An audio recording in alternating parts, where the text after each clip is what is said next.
अस्सलाम वालेकुम मोहतरम नाजरीन, बिस्मिल्लाहिर्रहमानिर्रहीम। शुरू अल्लाह का नाम लेकर जो बड़ा मेहरबान निहायत रहम करने वाला है।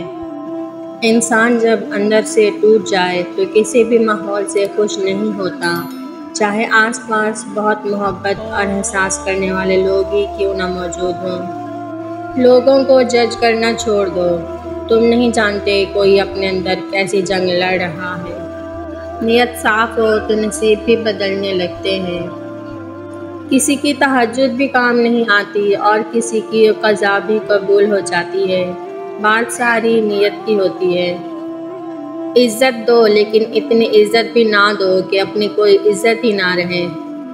गम की एक बड़ी खूबी ये भी है कि ये इंसान को नर्म कर देता है और अपने हकीकी खालिक, राज़िक और मालिक के करीब कर देता है। हसद का जज्बा एहसास कमतरी से पैदा होता है। जो शख्स अपने आप को घटिया समझता है वो दूसरों से जलता है। तमाम रिश्तों में सबसे कमज़ोर रिश्ता तुम्हारे जिस्म और तुम्हारी रूह का है। ना जाने किस वक्त कहाँ टूट जाए। हमारे मनपसंद शख्स में इतनी अहलियत तो होनी चाहिए कि वो खुद से मुंसलिक हर शख्स के सामने हमारा मान रख सके। अपने आप को माजी का कैदी ना बनाओ, वो ज़िंदगी का सबक था, कोई उम्र भर की सज़ा नहीं।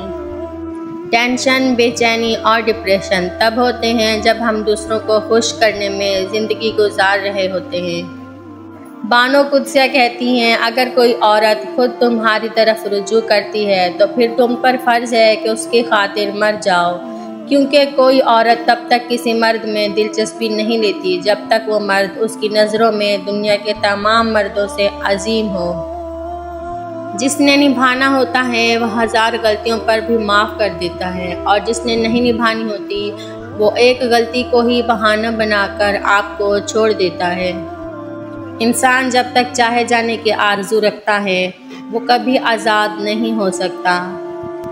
मर्द अगर सच्ची मोहब्बत करे तो वो ना किसी गैर औरत की तरफ देखता है और ना किसी गैर मर्द की नज़र अपनी इज़्ज़त पर पड़ने देता है।